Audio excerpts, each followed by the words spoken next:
Have you ever noticed how life seems to respond to your actions in mysterious ways? That moment when you extend kindness to a stranger and inexplicably something wonderful happens in your life shortly after? Or conversely, when you act from a place of anger or selfishness and suddenly obstacles appear from nowhere? What if I told you this isn't coincidence, karma, or some vague spiritual concept, but an exact, measurable law operating in your life right now?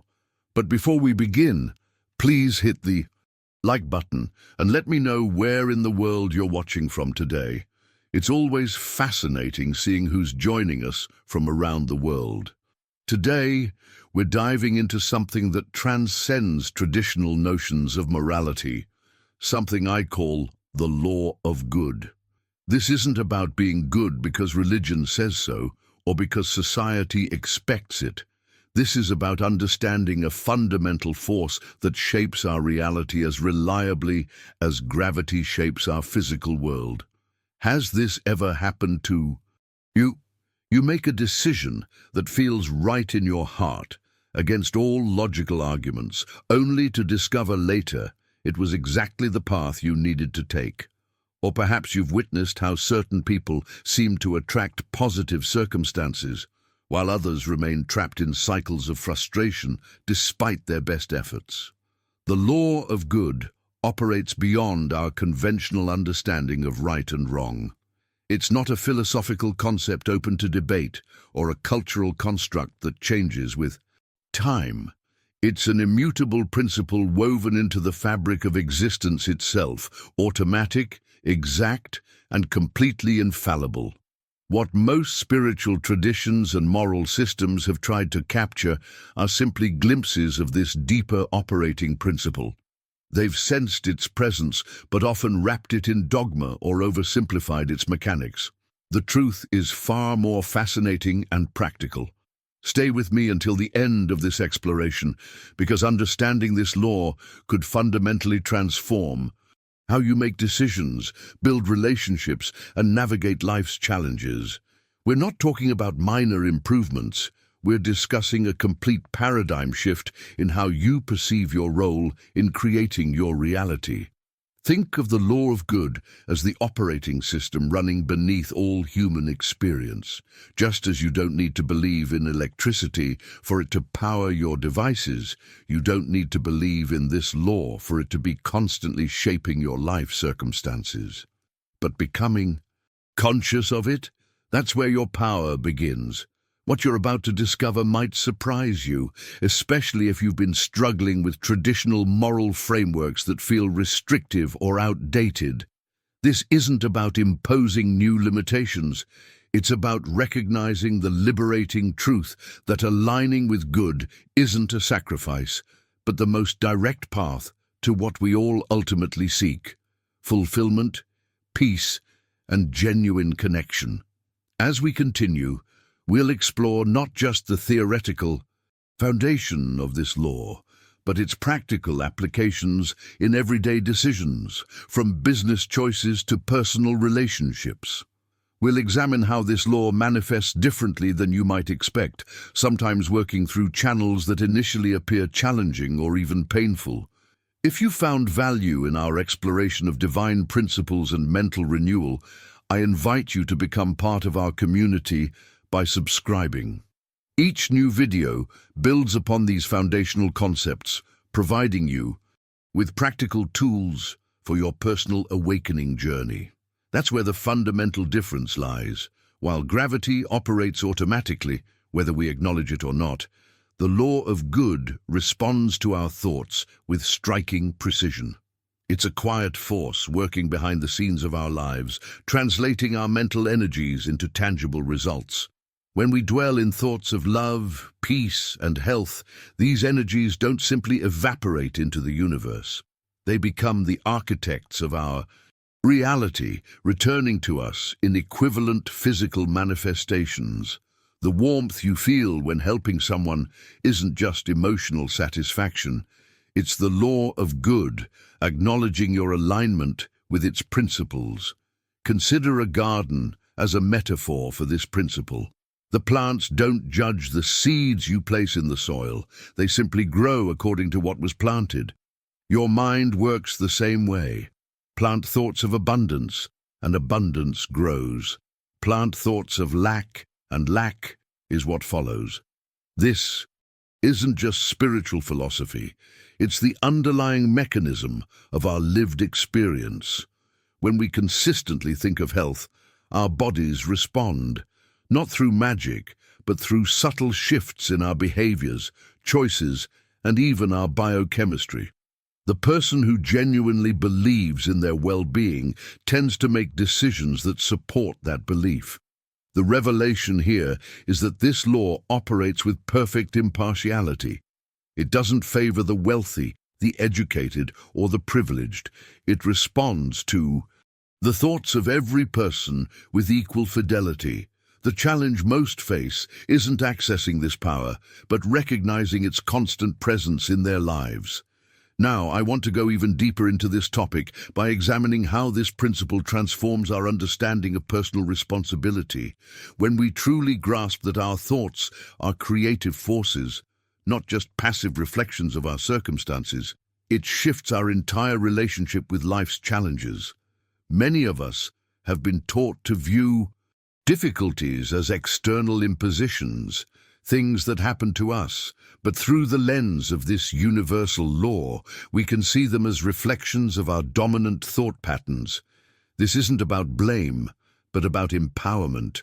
If thoughts create our reality, then changing our thoughts changes our experience. The journey toward harnessing this principle isn't always straightforward. We've developed mental habits over decades, many of which operate below our conscious awareness. These thought patterns have created momentum, making them seem like fixed aspects of reality rather than projections of our minds. What's particularly fascinating is how this principle explains the inconsistent results people experience when trying methods like affirmations or visualization.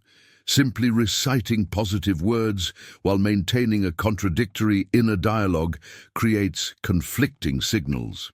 The law of good responds not to our verbal declarations, but to our genuine beliefs, the thoughts we accept as true. This understanding brings a profound sense of freedom. You're not trapped by circumstances, past mistakes, or limited resources. You're only bound by the boundaries of your own thinking. And unlike external conditions, thoughts can be changed in an instant. Of course, this transformation doesn't always manifest instantaneously in the physical world. Just as a farmer doesn't plant seeds and harvest crops the same day, our thought patterns require time to materialize fully into circumstances. The key is maintaining consistent thought patterns long enough for momentum to build. Your like on this video isn't just supportive, it's a personal affirmation of the importance these principles hold in your life. This simple action reinforces your commitment to conscious transformation. If you've been reflecting on these ideas and finding them resonating with your own experiences, write in the comments, "My thoughts are creating my reality." I'd love to know how you're connecting with these principles as we continue exploring their implications. When we recognize that goodness operates as a fundamental law rather than just a moral choice, we begin to see the world through an entirely different lens. Throughout human history, this profound understanding has been veiled behind layers of fear, superstition, and control mechanisms. Religious institutions, political systems, and even family structures have often presented good behavior as a way to avoid punishment rather than as a natural law that governs our reality. But here's the revelation that changed everything for me. The law remains in effect whether we understand it or not. Just as gravity doesn't require your belief to function, the law of good continues to operate in your life regardless of your awareness. This is where the journey toward transformation truly begins, in recognizing that we're not trying to be good to please some external authority, but rather aligning ourselves with the fundamental mechanics of existence. Now, I want to go even deeper into this topic by examining how this law manifests in our collective reality. The visible world we inhabit, with all its beauty, chaos, harmony, and conflict, is essentially a projection of millions upon millions of unconscious thoughts. Each thought, carrying its own energetic signature, contributes to this massive tapestry we call reality. This isn't just philosophical musing, it's a practical understanding of how our inner world creates our outer experience. Consider the hidden truth behind major historical shifts. When enough people hold similar thoughts about possibility, liberty, or innovation, we witness cultural renaissances, technological breakthroughs, and social evolutions.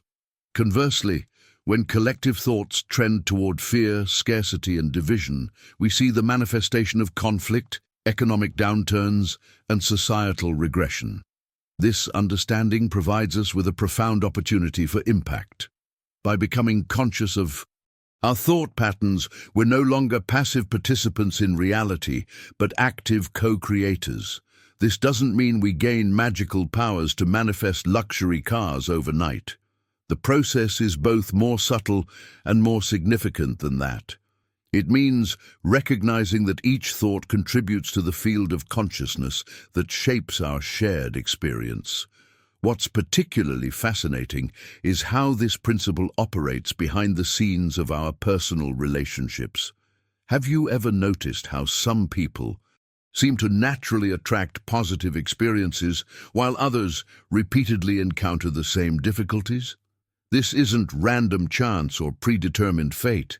It's the law of good, expressing itself through consistent thought patterns that have become so habitual they're nearly invisible to the thinker. The most empowering revelation in this journey is discovering that these patterns can be identified and transformed. We're not bound by unconscious programming once we bring it to light. This is where personal development intersects with ancient wisdom, not as a strategy to manipulate reality for selfish gain, but as a path to greater harmony with the fundamental laws that govern existence. I've witnessed remarkable transformations in people who embrace this understanding, from healing seemingly incurable conditions to resolving decades-long conflicts. The shift in consciousness often precedes the shift in circumstances. These aren't miracles in the supernatural sense, they're natural expressions of aligning with the law of good that has always been operating. If you're resonating with these ideas and beginning to see how they might apply in your own life, write in the comments, "I'm awakening to this law." Now, as we continue exploring these principles, let's examine how this understanding can be practically applied to create meaningful change in your daily experience. Our thoughts, whether they energize or deplete us, gradually influence and shape our external reality.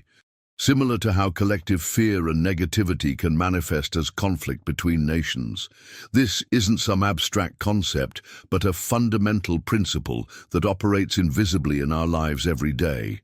When you look closely at any major achievement or transformation in history, you'll notice a pattern. Someone first held a clear mental image before the physical manifestation appeared. Edison didn't stumble upon the light bulb. He visualized it repeatedly, working through failures until the physical world aligned with his mental blueprint. The Wright brothers didn't accidentally create flight. They obsessively imagined soaring above the ground before engineering made it possible. The law of attraction operates on this principle, but many people misunderstand its true nature. It's not about quick wishes or desperate wanting. It's about embodying the frequency of what you desire. When your thoughts, emotions, feelings, and beliefs align consistently with your desires, you become a natural magnet for those experiences.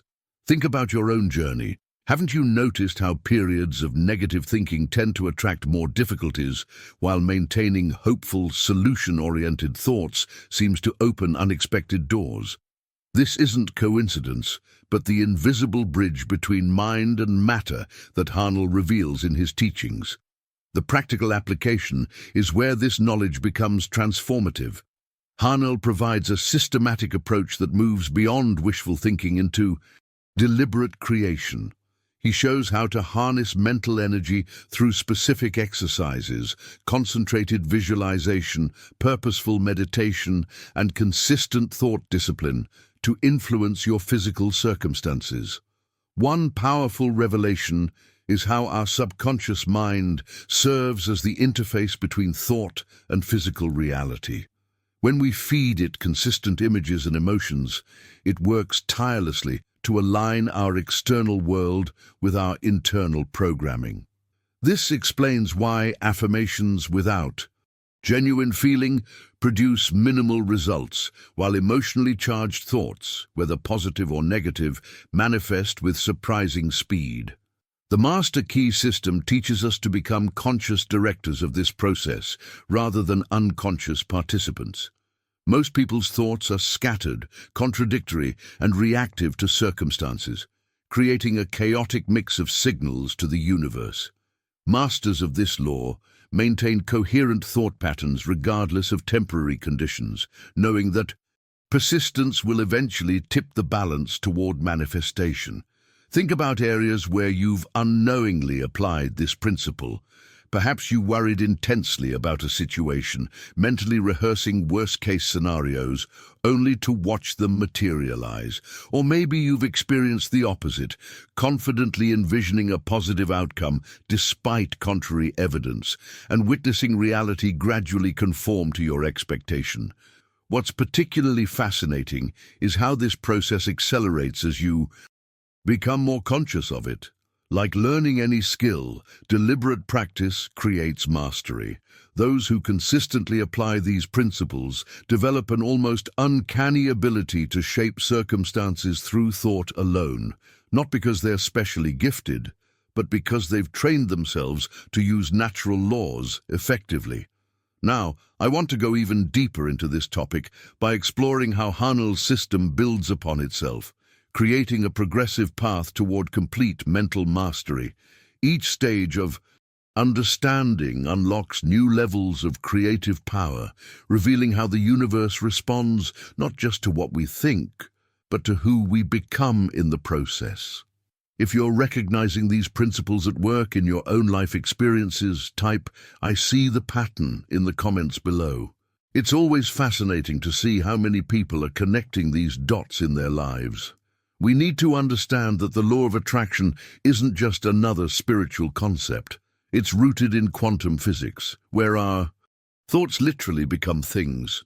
When you truly grasp this mechanism, you stop being a victim of your circumstances and transform into the architect of your reality.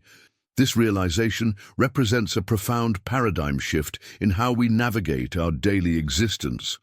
Too many people approach the law of attraction with resistance, constantly fighting against negative thoughts, battling unwanted circumstances, and struggling against what they don't want. This creates an exhausting internal war that actually reinforces the very patterns they're trying to escape. True power comes not from resistance, but from understanding and alignment with these principles. Think about it like swimming in a powerful river. You can exhaust yourself, fighting against the current, or you can learn to navigate with it, using its force to propel you toward your destination. The universe works much the same way. When you understand its mechanics, you stop swimming against the tide of creation. This brings us to a fascinating revelation about the nature of existence itself. In Genesis 1:31, the scripture tells us, "God saw all that he had made, and it was very good." This profound statement affirms that all creation is inherently good at its foundation. There is no wrongdoing from divine origin, only the natural laws of attraction and manifestation operating exactly as designed. Behind the scenes of your everyday experiences lies this hidden truth. The universe isn't testing you or punishing you. It's simply responding to your vibrational output with mathematical precision. When you internalize this knowledge, you experience a remarkable transformation in how you interpret the events of your life. What once seemed like bad luck or cosmic punishment reveals itself as the perfect reflection of your inner state. The journey toward mastering this science involves developing new mental habits. Instead of reacting to unwanted circumstances with frustration or despair, you learn to see them as a valuable feedback about your vibrational offering. Every experience becomes a revelation about what you've been unconsciously creating. This awareness is the first step toward conscious creation. Now, I want to go even deeper into this topic by exploring how our ancestral programming influences our current vibrational state, often without our awareness. Many of the thought patterns we automatically run were installed long before we had conscious choice about them. Understanding this aspect of manifestation allows us to bring compassion to our journey while also reclaiming our power to choose differently. The impact of releasing these outdated programs can be profound. People who master this internal work often report not just improvements in their external circumstances, but a fundamental shift in how they experience life itself. The world doesn't necessarily change overnight, but their perception and interaction with it transforms completely. If what I'm sharing resonates with the experiences you've had in your own life, write in the comments, "I recognize this pattern." I'd love to hear about your personal journey with these principles. This perspective on evil's nature shifts our understanding in profound ways. Evil isn't a force with its own power or substance. It's more like a distortion, a shadow that appears when light is partially blocked. In this metaphysical framework, evil has no independent existence. It's a misperception of reality rather than a reality itself. Consider how darkness works. It has no substance of its own. You can't collect darkness in a jar or measure it directly. Darkness is simply the absence of light. Similarly, evil represents a misalignment with the underlying goodness of divine reality, a temporary distortion rather than a permanent condition. This understanding transforms our approach to difficulties. When we face challenging situations or people who seem to embody negative energy, we're not battling against an equal and opposite force to good. Instead, we're witnessing a misunderstanding of the true nature of reality, a mental fog that can be dispelled through illumination rather than combat. The biblical instruction to resist not evil takes on new meaning in this light. Perhaps it isn't suggesting passive acceptance of harmful actions, but rather pointing toward a deeper truth, that opposition energizes illusion, while recognition of underlying reality dissolves it. It's the difference between fighting shadows on a wall versus simply turning on more lights. This journey of understanding mirrors what happens during personal growth and healing. Often what we perceive as permanent character flaws or irredeemable aspects of ourselves are actually temporary distortions, shadows cast by unexamined beliefs or unhealed wounds. When we shine awareness on these areas, their seeming solidity begins to dissolve. What appears stable and unchangeable in our experience, whether personal limitations, societal problems, or destructive patterns, often proves remarkably fluid when approached with this understanding. Like the optical illusion that dissolves once you see through its mechanism, the power of negative appearances fades when their insubstantial nature is recognized. The revelations continue when we apply this principle to relationships and conflict. How much of our suffering comes from treating shadows as substantial? We exhaust ourselves, fighting against conditions that have no real power except what we grant them through our belief in their reality. The hidden truth is that we often strengthen what we oppose by the very act of opposition. Think about how this might apply in your daily experiences. When you encounter something that appears as an obstacle or negative force, what happens when you mentally step back and question its substantiality? Not as a passive response, but as a deliberate choice to see beyond appearances to the underlying reality. This mindset creates a profound shift in how we navigate challenges. Rather than battling against the darkness, we focus on being carriers of light, understanding that illumination naturally dispels shadows without direct confrontation. It's not about ignoring problems, but addressing them at their source rather than at the level of their appearance. Write, "I see beyond shadows" in the comments if this perspective on evil as insubstantial resonates with something you've experienced in your own life. Now, I want to explore how this understanding completely transforms the way we perceive suffering and its role in our spiritual development. Now, I want to go even deeper into this topic of resistance versus illumination, because there's a profound transformation that occurs when we understand this principle correctly. You see, what we resist tends to persist, not just as a cute rhyme, but as a psychological and spiritual reality. When we encounter something we perceive as evil or threatening, our natural human response is to push against it, to fight it, to resist it with all our might. But paradoxically, that resistance can actually strengthen what we're trying to eliminate. Think about it this way. When you focus intensely on fighting against something, you're still giving it your energy, your attention, your very life force. You're still in relationship with it, just in opposition. And in that opposition, you actually anchor it more firmly in your experience. This is why the greatest spiritual teachers throughout history have understood the power of illumination over resistance. Rather than fighting darkness directly, they bring light, and in the presence of light, darkness naturally dissolves, not because it was conquered, but because its very nature cannot exist in the presence of illumination. The journey towards spiritual maturity involves recognizing when we're caught in patterns of resistance. Are you spending your precious mental and emotional resources fighting against what you don't want? Or are you directing that same energy toward cultivating what you do want? Consider the revelations that come when you shift your perspective. That difficult person in your life. What if instead of resisting their behavior, you brought understanding to the situation? That fear that keeps you up at night. What if instead of fighting it, you illuminated it with awareness and compassion? Behind the scenes of our consciousness, there's always a choice: to resist or to illuminate. And this choice profoundly impacts everything we experience. Now let's explore the hidden truth about our attachments to past grievances. Many of us carry the weight of old wounds, resentments, and painful memories, sometimes for years or even decades.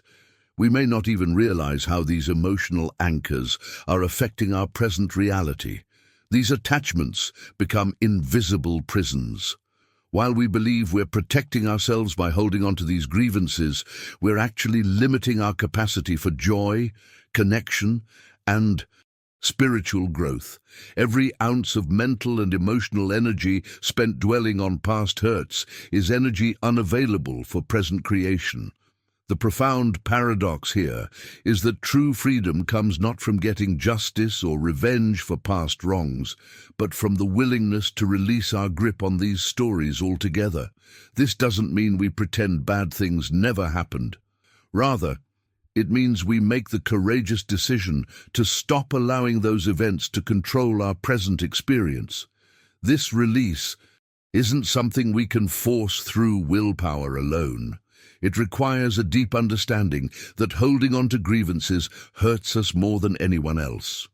When we truly recognize this, letting go becomes not just possible, but necessary, an act of self-compassion rather than self-denial. As we practice releasing these old thought patterns and emotional responses, we create space for grace to enter our experience. We become more available to life as it is happening now, rather than constantly filtering it through the lens of past pain. The decision to release is ultimately a decision for your own freedom. It's recognizing that you deserve to live unburdened by history, able to respond freshly to each new moment with all your wisdom and heart. If this perspective on releasing the past resonates with your own journey, write, freedom awaits me in the comments below. Forgiveness represents one of the most profound mental shifts we can make, yet it's widely misunderstood. When I talk about forgiveness, I'm not suggesting you pretend that harmful actions never happened or that you should welcome toxic people back into your life. Rather, forgiveness is an internal release that frees you from carrying the weight of past wounds. Think about it this way: holding on to resentment is like drinking poison and expecting the other person to suffer. The reality is that your mental energy becomes consumed by these thoughts, creating internal turbulence that affects your present moment. Awareness.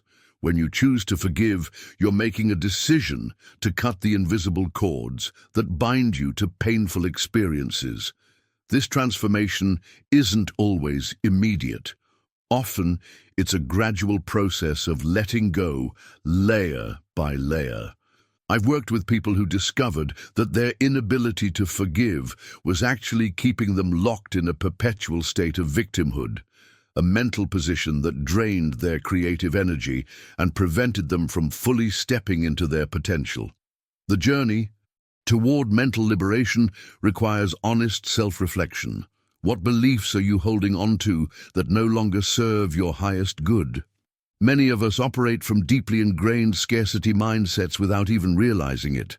These thought patterns manifest as fears like, "There's never enough," or "I don't deserve abundance," or "Success comes at a price I'm not willing to pay." These limiting beliefs function as invisible barriers that block the natural flow of prosperity and well-being that would otherwise be available to you. They're like dark glasses that prevent you from seeing the inherent goodness that surrounds you. When your mind is clouded by such thoughts, you literally filter out opportunities and possibilities that don't conform to your expectations. The revelation that many don't understand is that these mental constructs aren't fixed realities. They're perspectives you've adopted throughout your life journey.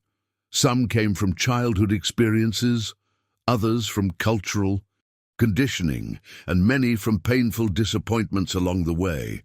The good news is that what has been learned can be unlearned.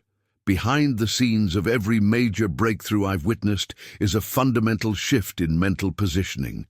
People don't typically change their lives by force of will alone. They change by expanding their awareness and challenging the assumptions they've been carrying.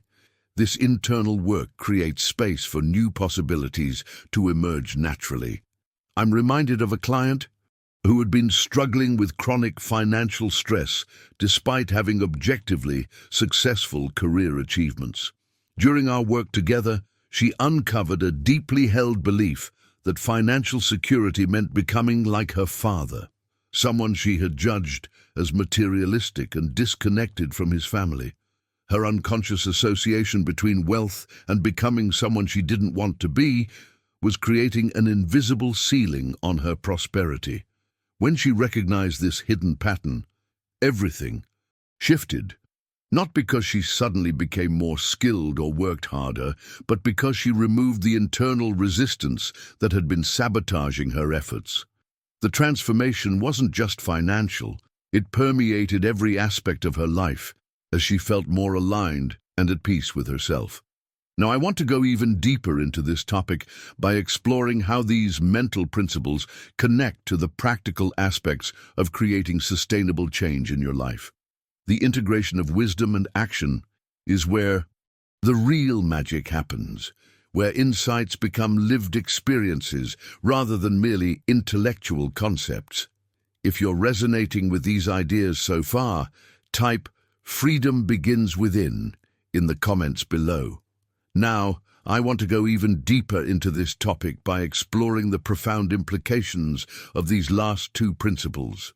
When we say good can be willed into life through positive, consistent mental reinforcement, we're talking about a fundamental transformation in how we approach our daily existence. Think about it.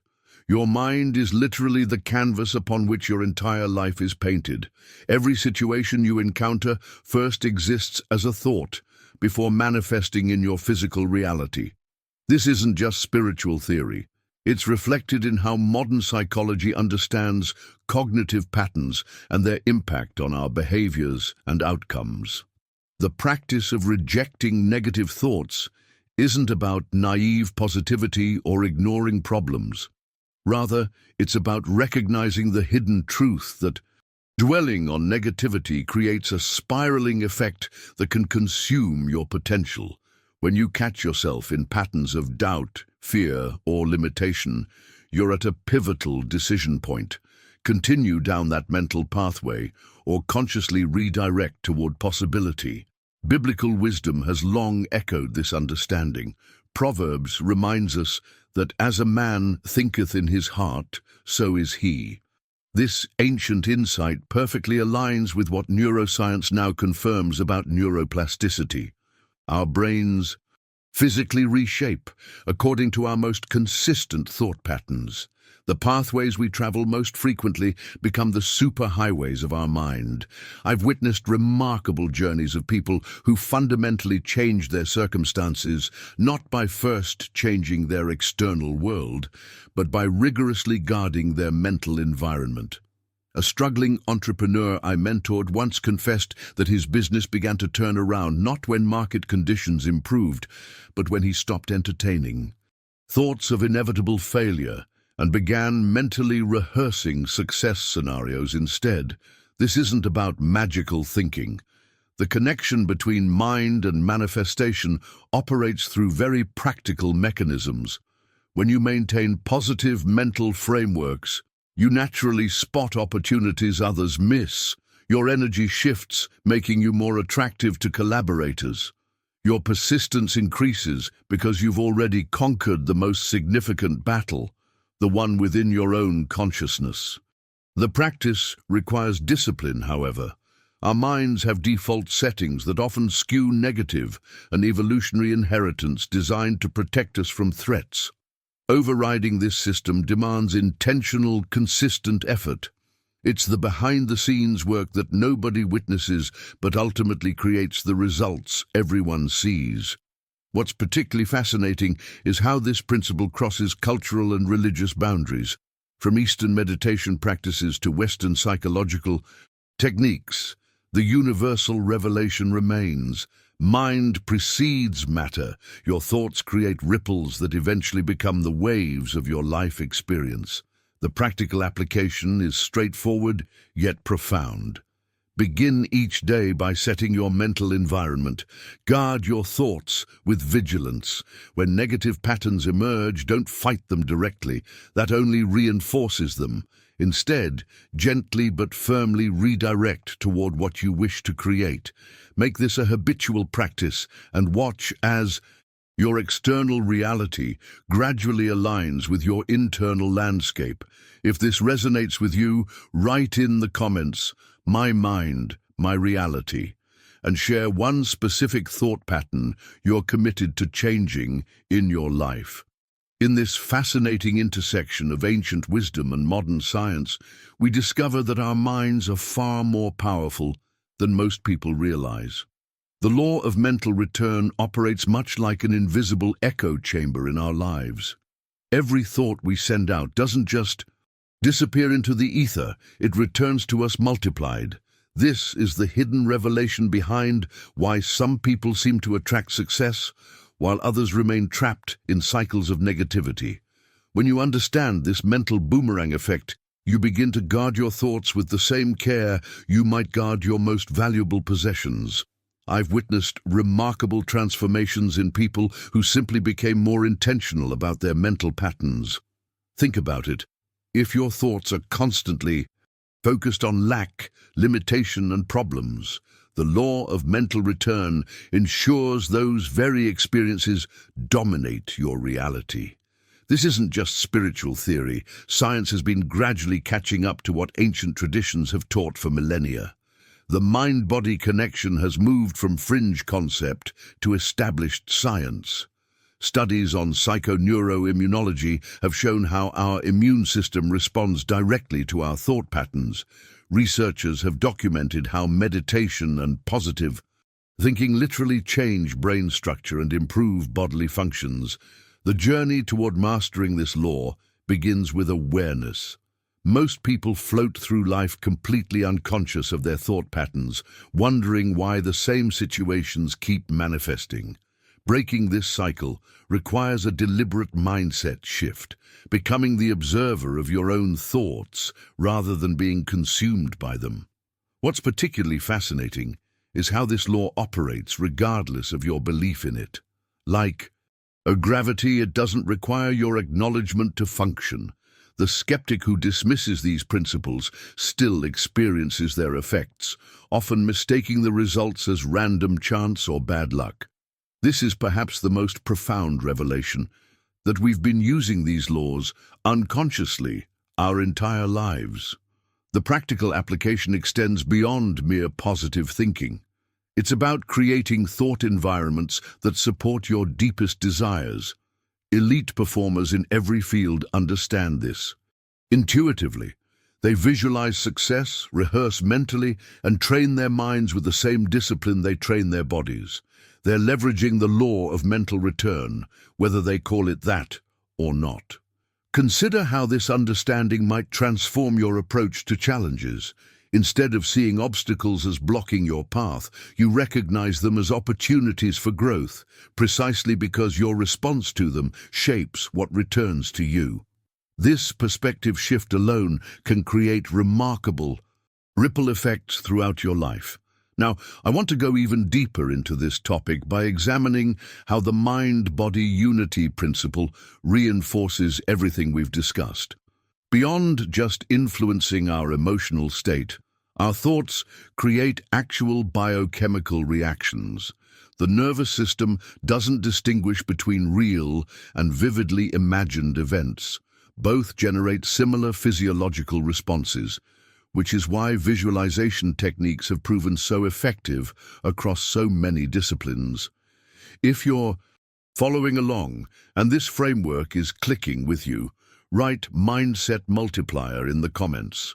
I'd love to know who's connecting with these concepts as we explore them further. We often underestimate how deeply our mental patterns affect our lived reality. Emmet Fox brilliantly articulated this connection, showing that when we shift our mental habits, our external circumstances naturally follow suit.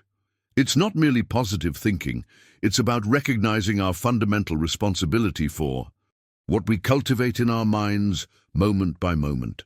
This responsibility isn't meant to be a burden, but rather an empowering revelation that puts the steering wheel of life back in our hands. Consider how often we function on autopilot, allowing thoughts to cascade through our minds without conscious filtering. Fox challenged this passive approach, suggesting instead that we become active guardians of our mental domain. This perspective transforms how we view challenges. They become not random occurrences, but reflections of inner patterns that may need adjustment. The concept of retribution within this framework is particularly fascinating because it strips away the punitive connotations we've attached to it. Universal justice operates not through punishment, but through natural correspondence.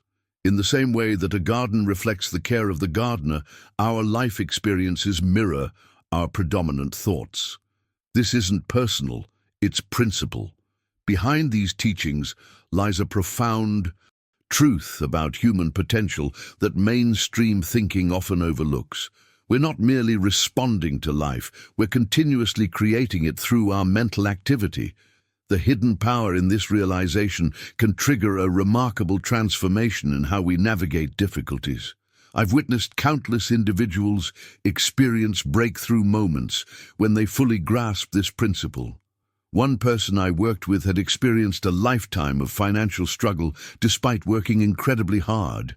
When she began examining her deeply ingrained beliefs about money, many inherited from childhood, she discovered a complex web of contradictory thoughts that were essentially canceling out her efforts.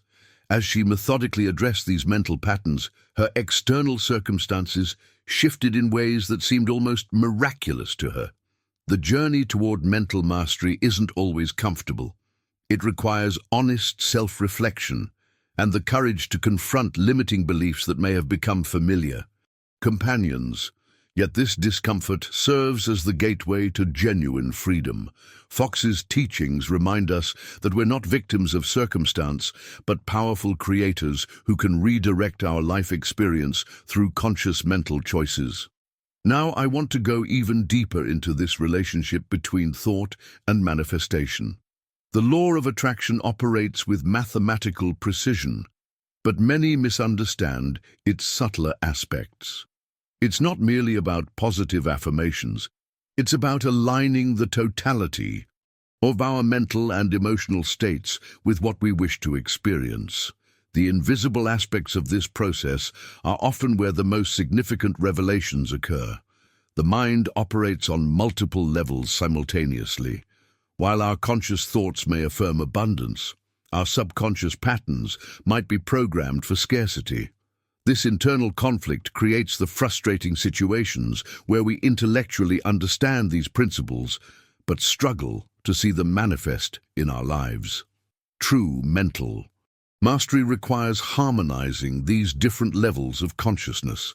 If you're finding resonance with these ideas and recognizing patterns in your own life, write in the comments, "I'm reclaiming my mental power." This simple acknowledgement can be the first step in a profound shift in how you approach your thought life and its inevitable manifestations. These misconceptions about divine punishment really cloud our understanding of life's natural flow. Many people walk around with this invisible burden, thinking that every challenge is some cosmic penalty for past actions. It's as if they imagine a divine accountant, meticulously tracking their missteps and distributing hardships accordingly. But this perspective misses something profound about the nature of justice. Justice isn't an automatic balancing act administered by some external force. It's more like a natural law of consciousness that unfolds through our relationship with experience itself. The universe isn't vindictive, it's responsive. When we interpret difficulties as punishment, we're actually projecting our human concepts of retribution onto something much more sophisticated and nuanced. This brings me to what I consider the hidden gateway to authentic freedom. The willingness to stop resisting our inner conflicts. Think about it. How much energy do we expend fighting against the very experiences that could transform us? We build elaborate defense mechanisms, justifications, and avoidance strategies, all to escape the discomfort of facing ourselves honestly. True freedom emerges when we begin to see our conflicts not as enemies to vanquish, but as teachers offering profound wisdom. This represents a fundamental shift in consciousness, moving from a mindset of battle to one of partnership with our own experience.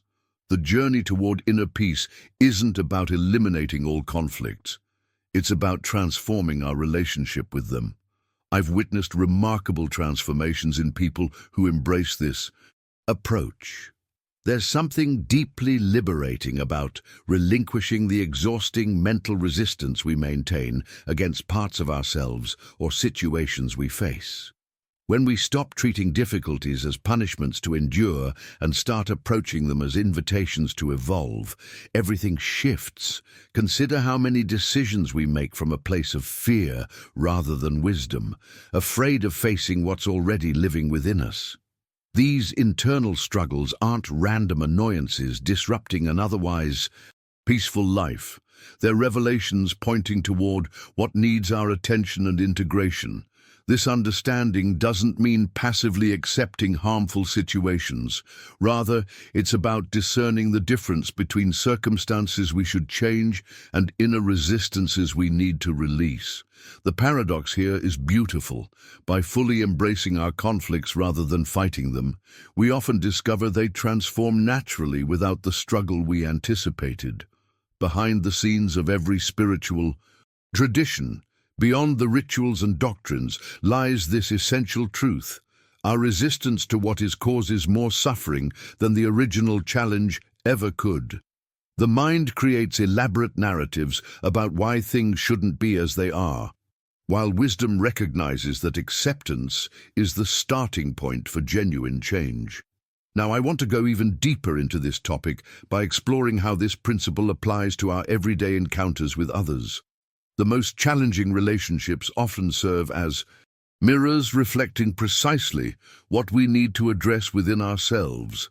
When we approach these difficult interactions with curiosity rather than defensiveness, they become profound opportunities for growth. If you're recognizing this pattern in your own life, write in the comments, "I'm ready to embrace my teachers."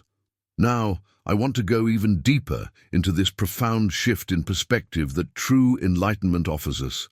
When we see our enemies not as external threats, but as mirrors reflecting parts of ourselves that need attention, we unlock a transformative pathway to personal growth. Think about it. That person who irritates you at work, or that friend whose habits drive you crazy, what if they're actually spiritual messengers delivering insights about your own journey? This perspective shift represents one of the hidden truths about self-discovery. Instead of seeing conflict as something to avoid, we can approach it as an invitation to introspection. When someone triggers anger, within you, pause and ask, what part of myself am I seeing in them that I haven't fully accepted?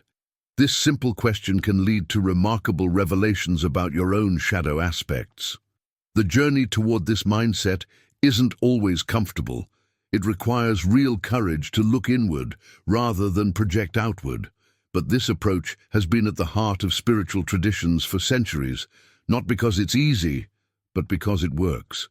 When we transform our relationship with perceived enemies, we don't just change our external reality, we fundamentally alter our internal landscape. Let's talk about practical implementation through thought habits. Your mind is like a garden. Whatever you cultivate will grow. The beauty is that you can deliberately plant seeds of constructive thought patterns that will flourish with consistent attention. For daytime practice, try what I call conscious redirection. Whenever you notice a negative thought about someone else, immediately ask yourself, what is this teaching me about my own growth edge? Nighttime offers a particularly powerful window for reprogramming your subconscious. Before sleep, your brain transitions into theta waves, creating an ideal state for deep mental imprinting. Develop a pre-sleep ritual where you review any challenging interactions from your day through this new lens. Ask yourself, if this person or situation was designed specifically to help me evolve, what would the lesson be? Then visualize yourself responding from this enlightened understanding. This behind-the-scenes mental work creates ripple effects throughout your life. You'll likely notice that previously difficult relationships begin to shift. Problems that once seemed insurmountable appear in a new light. The impact goes beyond just feeling better. You actually become more effective at navigating life's complexities. The fascinating aspect of these techniques is how they connect ancient wisdom with modern neuroscience. Your brain physically changes through neuroplasticity when you consistently practice these thought patterns. New neural pathways form, making enlightened responses increasingly automatic over time. What begins as conscious effort gradually becomes your natural orientation to life. Remember that this work isn't about bypassing genuine issues or becoming a doormat. True enlightenment empowers you to address problems more effectively because you're responding from clarity rather than reactivity. You can still set boundaries and pursue justice, but you do so from a place of wisdom rather than vengefulness. If you find yourself resonating with these concepts but struggling to implement them consistently, know that this is completely normal. The path isn't linear, and moments of falling back into old patterns are part of the process. What matters is your commitment to returning to this practice, especially when it's most challenging. If what I'm sharing feels significant to your personal evolution, write in the comments, "I'm ready to see differently." Now, the beauty of these perspective shifts is that they compound over time. This consistent operation of spiritual principles reveals what many seekers discover on their journey, that life isn't responding to our occasional positive affirmations, but to our sustained thought patterns over time. Think about it like this. If you're planting seeds in a garden, you can't expect a harvest by sporadically tending to it whenever you feel inspired. The transformation comes through daily cultivation. What's fascinating is how the law of harmony begins to reshape your external reality once you maintain harmonious thoughts consistently. Your mind becomes a powerful transmitter, sending signals into the universe that attract corresponding experiences.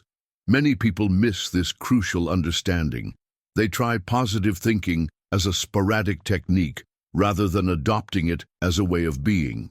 The revelation that changed my perspective was understanding that spiritual law operates whether we acknowledge it or not. Just as gravity doesn't require your belief to function, these universal principles work silently behind the scenes of our lives, orchestrating consequences based on our dominant thought patterns. Now, I want to go even deeper into this topic by exploring what the law of sowing truly means for your personal development. This ancient wisdom, found in nearly every spiritual tradition, tells us that every thought is like a seed planted in the fertile soil of consciousness. The harvest doesn't appear immediately, which is why many become discouraged and abandon their practice too soon. What's most impactful about this principle is that it removes the element of randomness from life's events. The challenges and opportunities you're experiencing today are connected to seeds planted in your consciousness days, months, or even years ago. This isn't about instant manifestation. It's about the gradual unfolding of consequences aligned with your habitual thought patterns. Consider the hidden truth behind seemingly sudden success stories.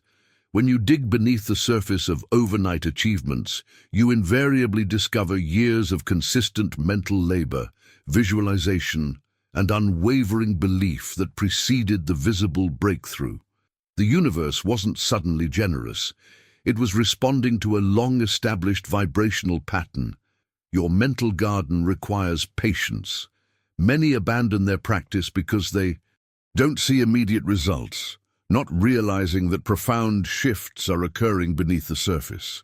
The seeds of harmony, abundance, and well-being need time to germinate before breaking through into visible experience. What's remarkable about this journey is how your perception shifts as you continue practicing. You begin to recognize the connection between past thought patterns and current circumstances. This awareness creates a powerful feedback loop, allowing you to refine your mental habits. With greater precision and intention, the mindset shift required here is moving from seeing yourself as a passive recipient of life to recognizing yourself as an active participant in creating your experience. This doesn't mean every challenge disappears. Rather, you develop the capacity to interpret and respond to life events from a more empowered perspective. As your understanding of these principles deepens, you'll notice subtle shifts in how you approach daily life.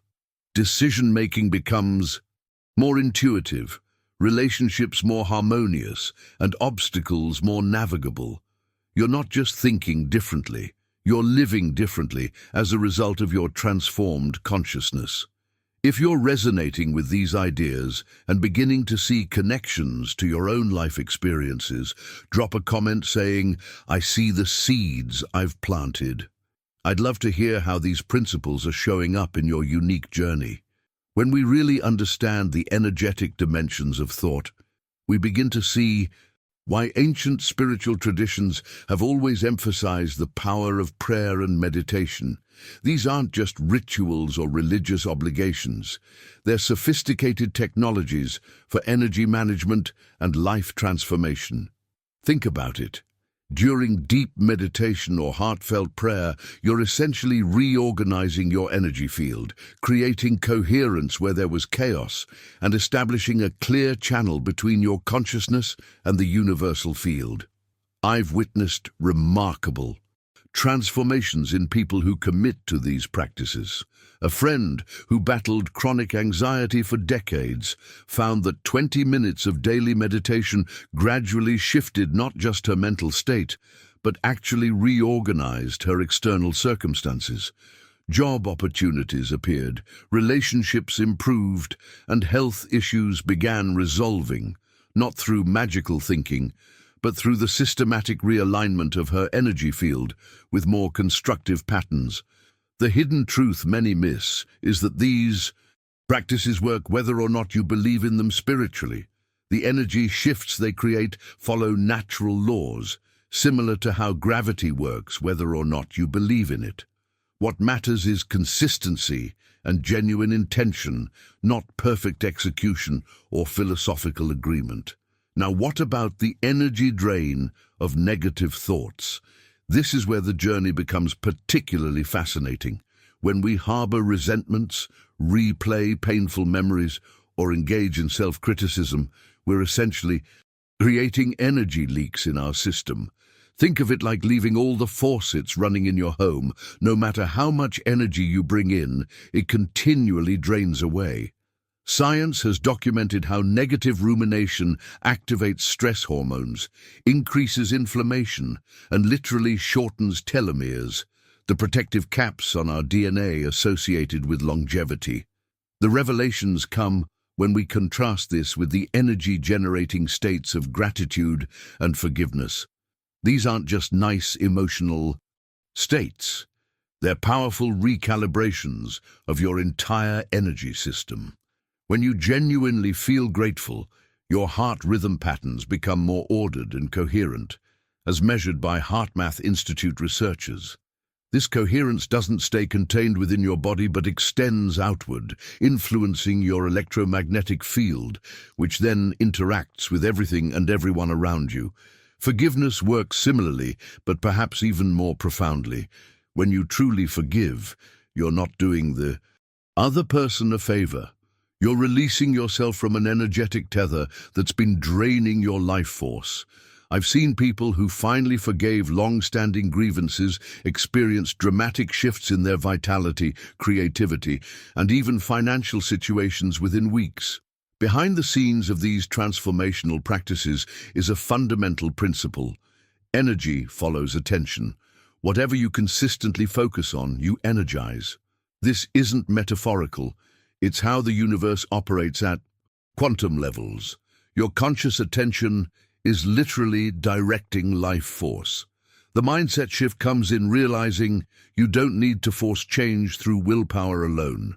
Instead, you can leverage these natural laws of energy. What's particularly impactful is discovering how these principles apply regardless of your starting point. Whether you're dealing with health challenges, relationship difficulties, or financial struggles, the fundamental approach remains the same. Shift your energy through conscious practices, and your physical reality must eventually reorganize to match. Now, I want to go even deeper into this topic by exploring how these energy principles connect to the decisions we make every day and the specific techniques that can accelerate this process of transformation. If this approach to energy management resonates with your experiences, write "energy follows attention" in the comments below. Moving beyond rigid religious frameworks, true spiritual intelligence allows us to perceive the underlying unity of divine law that operates consistently, regardless of human interpretation. This represents a significant transformation in how we relate to the sacred, not through fear and arbitrary rules, but through recognition of universal principles that govern all creation. When we begin to understand that divine law operates impartially, like gravity affecting everyone equally regardless of belief, we step into a more mature spiritual awareness. This doesn't mean abandoning moral frameworks, but rather recognizing their deeper purpose beyond ritualized observance. The cosmic principles underpinning existence aren't capricious or vengeful. They simply reflect the natural order and interconnectedness of all things. This perspective shift has profound implications for how we navigate our journey through life. Instead of viewing hardships as divine punishment or blessings as favoritism, we can recognize the unfolding patterns of cause and effect that operate consistently. This understanding doesn't diminish the sacred, it elevates our appreciation for the elegant complexity governing existence. Now, when we encounter troubled individuals acting from wounded places, spiritual intelligence calls us to a radical compassion. This isn't about excusing harmful behavior, but recognizing what lies beneath. Behind every angry word, selfish action, or hurtful choice exists a soul temporarily disconnected from its divine essence, much like clouds obscuring the sun without changing its fundamental nature. This revelation changes everything about how we move through relationships. When someone behaves in ways that trigger us, spiritual intelligence invites us to look deeper. What pain might they be carrying? What fears drive their actions? The person attacking you verbally may be battling inner demons you cannot see. The colleague undermining your work might be drowning in insecurity. The family member who seems impossible to please may be repeating patterns from their own childhood wounds. Such awareness doesn't make these interactions less challenging, but it offers a hidden truth. That beneath the surface drama of human behavior lies the same divine essence that animates you. This shift in perception doesn't happen overnight. It requires continuous practice, countless moments of catching yourself in judgment and consciously choosing a different response. The impact of cultivating this dimension of spiritual intelligence extends far beyond individual interactions. As we practice seeing the divine in everyone, especially those we find difficult, we contribute to a collective healing. Each time we respond with compassion rather than reaction, we create ripples of transformation that extend outward in ways we may never fully witness. This principle doesn't ask us to become doormats or to accept mistreatment. Rather, it invites discernment, protecting our boundaries while simultaneously holding space for the essential humanity of others. We can set limits on harmful behavior while still acknowledging the divine spark within the person behind that behavior. What's particularly fascinating is how this practice changes us from within. The very act of looking beyond someone's troubling exterior to recognize their divine essence gradually reshapes our own perception. We begin to notice beauty where we once saw only flaws. We discover patience where irritation once dominated. We access wisdom where judgment previously ruled our thoughts. Now, I want to go even deeper into this topic by exploring how spiritual intelligence manifests in our everyday decisions, not just in philosophical understanding. Because while these concepts sound appealing in theory, their true value emerges in how they reshape our moment-to-moment choices and responses. If what we've discussed resonates with your own spiritual journey, write in the comments, "I see the divine beneath the surface." This simple acknowledgement can serve as a powerful reminder throughout your day to look beyond appearances. Practicing mental blessing isn't just a nice spiritual exercise, it's a profound tool for personal transformation. When we consciously direct positive energy toward others, especially those we find challenging, something remarkable happens within our own consciousness. I've noticed that the people who trigger us most are often our greatest teachers, offering mirrors to parts of ourselves we haven't fully reconciled. This practice doesn't require you to become best friends with difficult people or to accept harmful behavior. Rather, it's about recognizing the divine spark within everyone, regardless of how obscured it might be by their actions or attitudes. It's about refusing to let someone else's limitations determine your internal state. The journey toward mental blessing requires genuine commitment. In those moments when someone cuts you off in traffic or a colleague takes credit for your work, the immediate impulse is rarely to send them love and goodwill. Our defensive mechanisms kick in, our egos feel threatened, and we default to judgment or resentment. This is precisely why the practice is so powerful. It interrupts these automatic responses and creates space for a more enlightened choice. Living in continuous blessing doesn't mean adopting a passive stance toward life. Quite the opposite. It empowers you to navigate complex situations with clarity and purpose, unburdened by the weight of unnecessary negativity. You're still making decisions, setting boundaries and taking action, but from a place of inner peace rather than reactivity. I've witnessed remarkable revelations in people who commit to this practice. One client told me that after 6 months of mentally blessing a particularly difficult family member, their entire relationship dynamic shifted, not because the other person suddenly changed, but because my client's perception and energy toward them had transformed. The negative charge that had fueled their conflicts for years simply dissolved. The hidden truth behind mental blessing is that it's ultimately self-healing. When you consistently choose to see the light in others despite evidence to the contrary, you strengthen your connection to your own inner light. You build resilience against the inevitable disappointments and conflicts that arise in human relationships. You're less likely to be thrown off center because your center has become more established. Through practice. As you move through your day, consider bringing awareness to the quality of energy you're projecting toward others. Notice the subtle difference between going through motions of courtesy while internally judging someone versus genuinely wishing them well at a soul level. The impact of this shift extends far beyond the immediate interaction. It ripples through your entire experience of reality. Mental blessing becomes a practice in recognizing the fundamental unity beneath our apparent separation. Each time you choose to bless rather than curse, even silently in your mind, you're making a decision that aligns you more closely with universal principles of love and interconnection. You're participating in healing not just your own consciousness, but the collective consciousness we all share.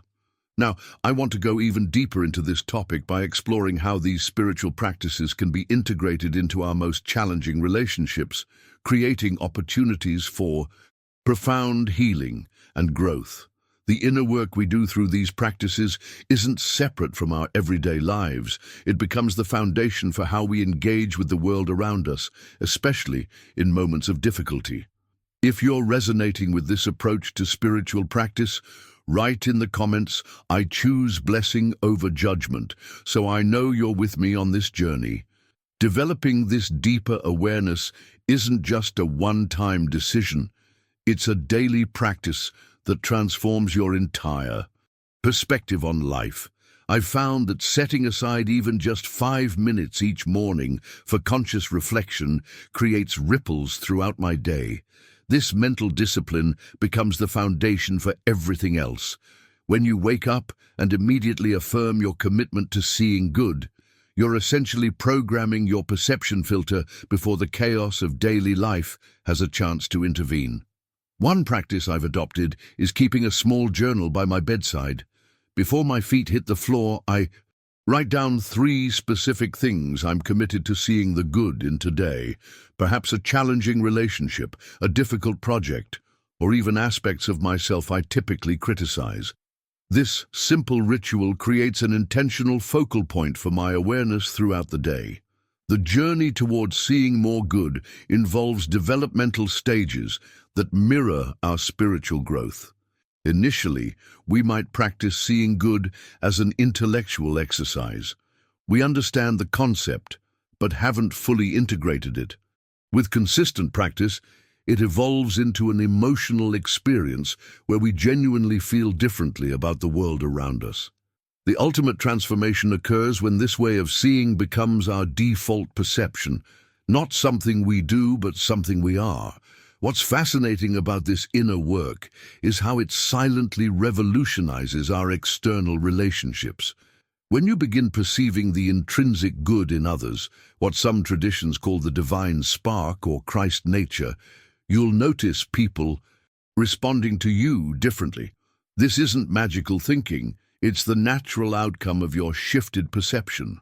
People unconsciously sense when they're being seen through eyes of judgment versus eyes of appreciation. The hidden truth here is that perception is actually a choice, though most people don't realize it. We've been conditioned to believe our perceptions are automatic responses to objective reality, when they're actually interpretations filtered through our beliefs and expectations. Recognizing this gives you remarkable freedom, the power to consciously choose how you'll see each person and situation you encounter. Behind all this lies a profound paradox.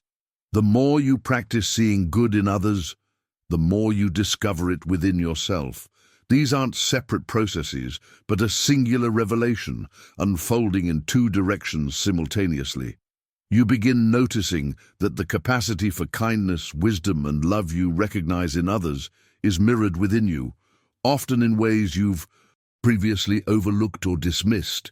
This practice doesn't require spiritual vocabulary or religious framework, though many traditions have articulated it through their own lenses. At its core, it's simply about training your attention to recognize the fuller reality of what and who stands before you, beyond superficial judgments, beyond past behaviors, beyond cultural stereotypes. Now I want to go even deeper into how this shift in perception fundamentally alters the quality of your life. Experience. When we consistently perceive good, we activate different neural pathways that actually change how we process everyday encounters. Our brains become more attuned to possibilities rather than problems, to connection rather than separation. This isn't just psychological theory, it's being confirmed by contemporary neuroscience research on attention and perception. If what I'm describing resonates with your own experience, type, "I choose to see good," in the comments below.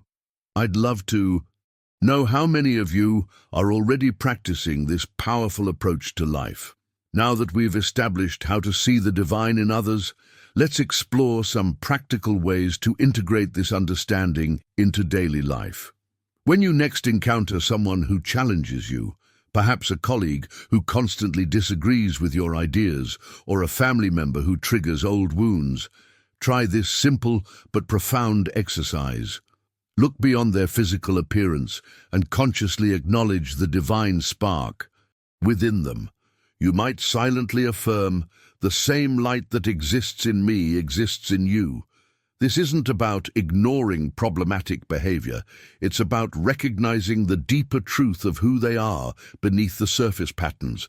The transformation that occurs when we practice this consistently is remarkable. I've witnessed relationships that seemed beyond repair gradually heal when one person committed to seeing the divine in the other, even when it wasn't being reciprocated. This hidden truth about human connection reveals itself slowly but surely. We begin to respond differently, not because the other person has changed, but because our perception has shifted. Consider keeping a small journal dedicated to these interactions. After difficult encounters, write down what you observed about yourself when you attempted to see beyond the surface. What emotions arose? Did your breathing change? Were you able to respond rather than react? This journaling practice creates a feedback loop that reinforces your spiritual growth. The concept of divine recognition connects deeply with the redemptive power of adversity. When we view our challenges through this lens, they take on new meaning. That difficult boss isn't just an obstacle to your peace. They might be the exact catalyst you need for developing patience or assertiveness. The financial setback isn't simply bad luck. It might be redirecting you toward a more aligned path. This perspective shift represents one of the most profound revelations in spiritual development. We begin to understand that what we previously labeled as problems are actually invitations to evolution. Think about a time when you experienced significant growth. Wasn't it usually preceded by discomfort? The universe often delivers our greatest lessons wrapped in the packaging we least want to open. The mind's natural tendency is to resist this idea. Our conditioning tells us to avoid pain and seek comfort.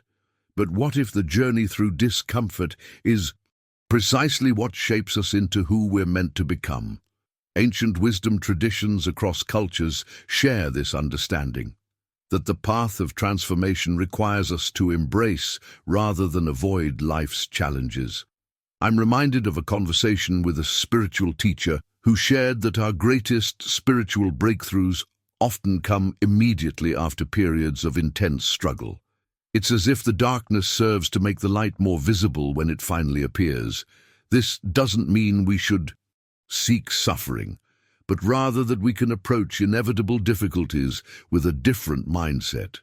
When we combine these two practices, seeing the divine in others and recognizing the growth potential in adversity, we create a powerful framework for navigating life. We stop being victims of circumstance and instead become conscious participants in our own evolution. The external world becomes less threatening because we understand its role in our development. Now, I want to go even deeper into this topic by exploring how this understanding affects our most intimate relationships and our relationship with ourselves. The impact of these principles extends far beyond occasional difficult interactions. They reshape how we experience our entire lives, from moment to moment.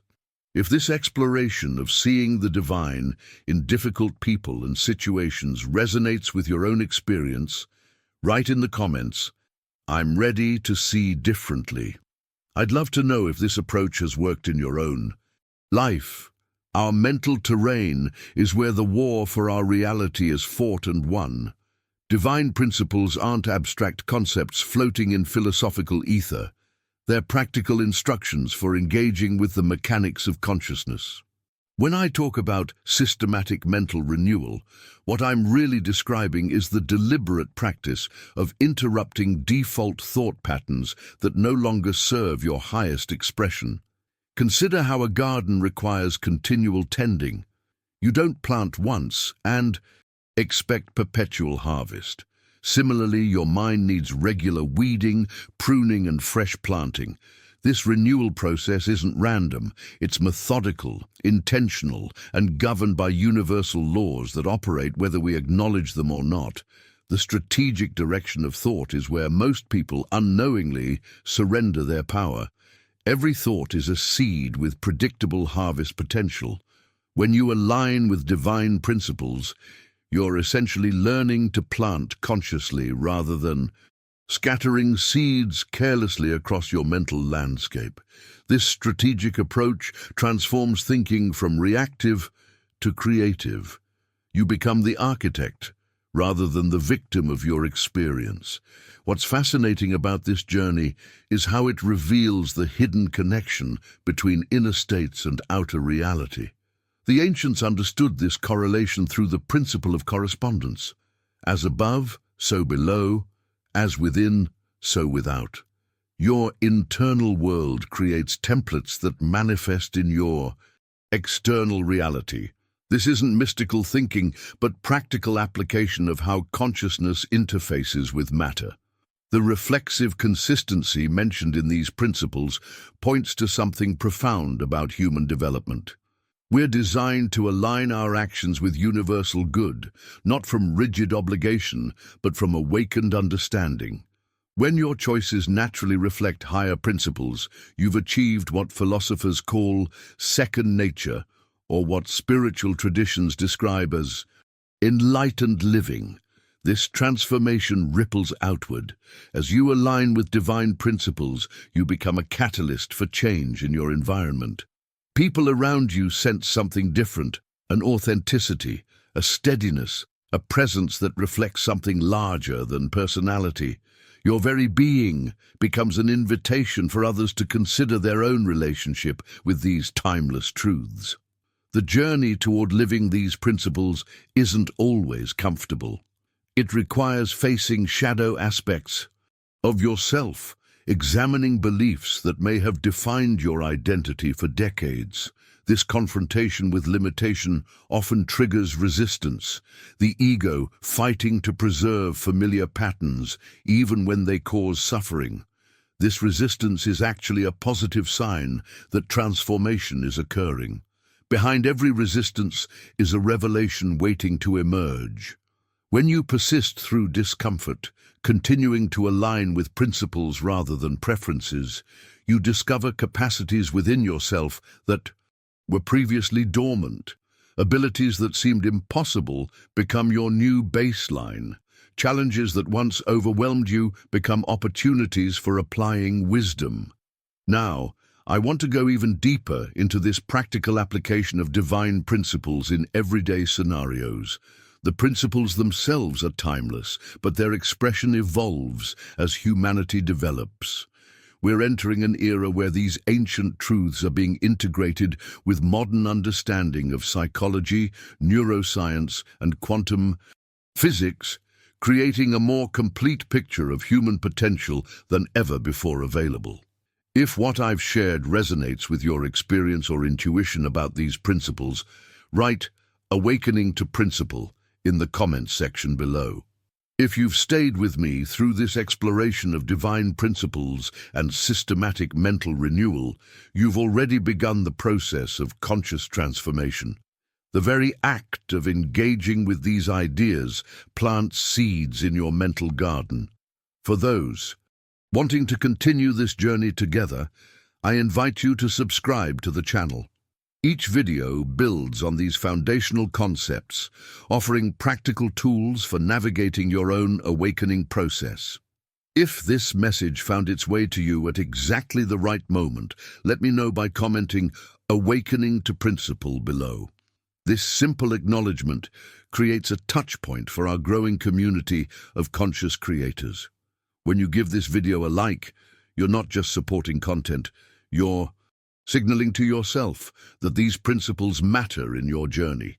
It's a small but meaningful way to affirm your commitment to mental renewal. I've created a companion video that explores how these principles manifest through specific daily practices. Click through when you're ready to move from understanding to application. I'll meet you there to continue unfolding this profound conversation.